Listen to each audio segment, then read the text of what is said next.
अस्सलामुअलैकुम नाजरीन, आप देख रहे हैं एशियन न्यूज़ HD में हूं मलिक खुर्शीद हसन। खबर शामिल कर रहे हैं टिब्बा सुल्तानपुर डिस्ट्रिक्ट बिहाड़ी से। हमारे नुमाइंदा अब्दुल चिश्ती की रिपोर्ट के मुताबिक रहनुमा पाकिस्तान पीपल्स पार्टी टिब्बा सुल्तानपुर आमिर खान चिंगारी की रिहाइशगाह पर साबिक वज़ीर आज़म मोहतरमा बेनज़ीर भुट्टो की 13वीं बरसी की तकरीब का इनेकाद किया गया, जिसमें टिकट होल्डर पाकिस्तान पीपल्स पार्टी हल्का PP 235 उम्मीदवार MPA अली रज़ा खान खाकवानी, चौधरी इरशाद अंजुम, तारिक हबीब गुज्जर, मलिक मुराद मेतला, चौधरी अरशद गुज्जर, जनरल हबीब, साबिक वाइस चेयरमैन टिब्बा नज़ीर अहमद खान पठान, बाबा मोहम्मद इरशाद खान, चौधरी अब्दुल हई जट, नईम कुरैशी, नोरेज़ खान, ज़ुहैब खान, सोफ़ी लियाकत अली खान, गुलफराज खान, मोहम्मद नसीम खबरें के साथ साथ कारकुनान की कसीर तादाद ने शिरकत की।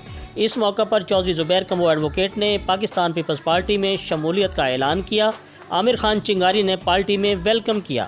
इस मौका पर रहनुमा पाकिस्तान पीपल्स पार्टी आमिर खान चिंगारी का कहना था, पीपल्स पार्टी वाहिद जमात है जो किसान और मज़दूरों की तर्जुमान पार्टी है और शहीदों की जमात है। इंशाल्लाह बहुत जल्द इक़्तिदार में आकर अवामी खिदमत के इस मिशन को जारी रखेंगे। आखिर में बीबी मोहतरमा शहीद बेनज़ीर भुट्टो के इसाले सवाब और दर्जात की बुलंदी के लिए दुआ सूफ़ी लियाकत अली खान मोहतमिम जामा मस्जिद अफ़गाना ने करवाई। अल्लाह करीम बीबी शहीद को जन्नतुल फिरदौस में आला मकाम अता फ़रमाए और इस मुल्क पाकिस्तान को अपने हिफ्ज़ व अमान में रखे। जी, मज़ीद ख़बरों से बाखबर रहने के लिए देखते रहिए एशियन न्यूज़ HD।